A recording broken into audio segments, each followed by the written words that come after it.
As we are seeing each of these cardinal electors individually take the oath in Latin, promising, vowing, and swearing, saying, "So help me God," in this particular moment. And as you can see, some people may recognize Cardinal Dolan there of New York. Let's listen for a moment as he makes his and takes his oath. Cardinalis Dolan, spondio, lovio, ac juro. Sic me Deus adjuvit et hic sancta Dei Evangelia quae manu mea tango. In any language, Tim Dolan, it sounds like Tim Dolan.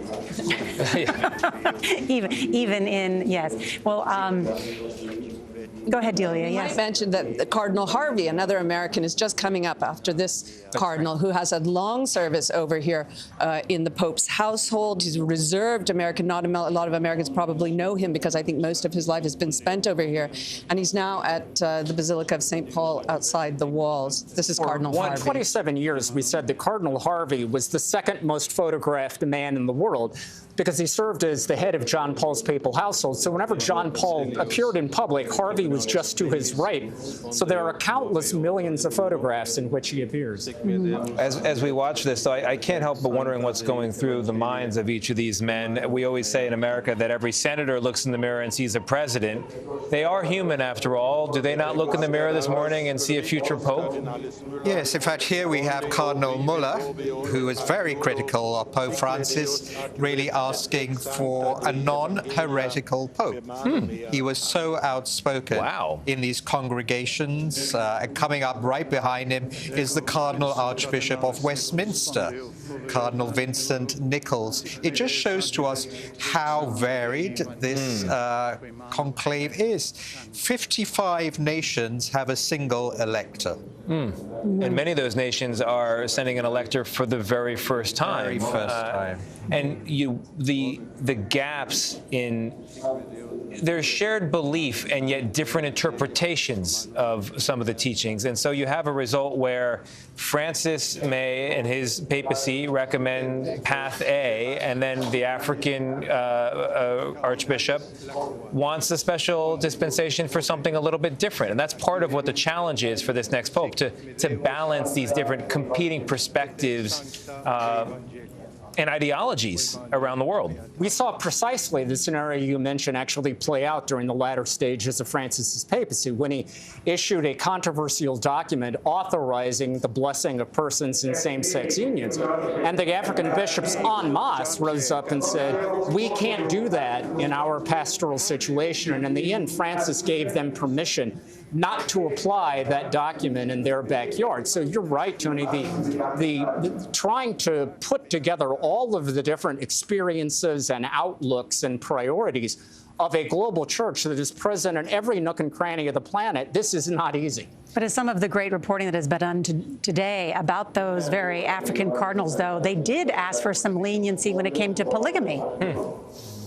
Because that has been part of their cultural experience, let's be clear. Although many African bishops are very allergic to the idea of changing the rules on marriage today. For instance, giving communion to divorced and civilly remarried Catholics. Which Pope Francis also did in 2016. Because they will argue, excuse me, Father, because they will say, we have spent generations trying to tell our people marriage is one man, one woman for life, to sort of convince them to abandon polygamy. Now, if we move the goalposts, what does that mean? Yeah, what were you going to say, Monsignor? Yes. Which is why this moment is so key and important.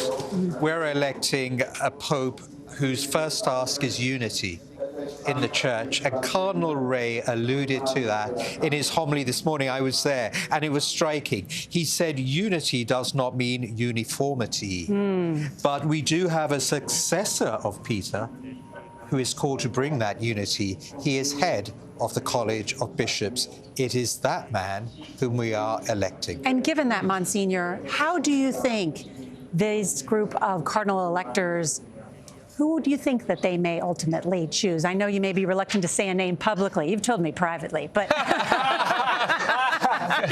And I was reading your emails over your shoulder, so I know too. But maybe talk about that, because people say, will there be a Pope Francis II. My great thought, and as you know, Nora, we don't wage bets as Catholics, do we? But I'm already wagering my bet on the Holy Spirit has already chosen the right man who will steady the ship. Yeah. I think that's what the cardinals are looking for. Why does it need steadying? What do you mean? In what way?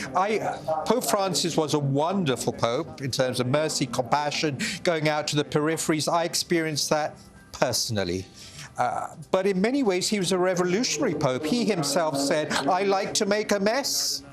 And that has shaken a church that is traditionally used to great order, great doctrine that never changes. Pope Francis really has shaken up the church. You know, but I know we're going to talk about the contenders for a moment here, but I think as we talk about the need to steady the ship, we should also reset in a way to say this is a tremendous moment of opportunity for the Catholic Church. After years of people walking away from the faith in America and in Europe in particular, you have a moment in time with tremendous technological change where people are feeling isolated, alone. The modern world, the secular world is not giving them everything they want, and they are turning to some place. And this could be that place. Tony, I think you're absolutely. We've had great popes in this century. We had St. John Paul II, who opened people's hearts. We had Pope Benedict, who filled people's hearts with great doctrine. We've had Pope Francis,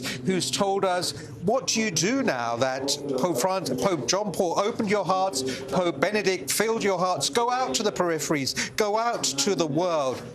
We want a pope now who takes all three. Wouldn't it be wonderful to have one pope, 3 in 1 now? Yeah. Okay, in the new pontiff.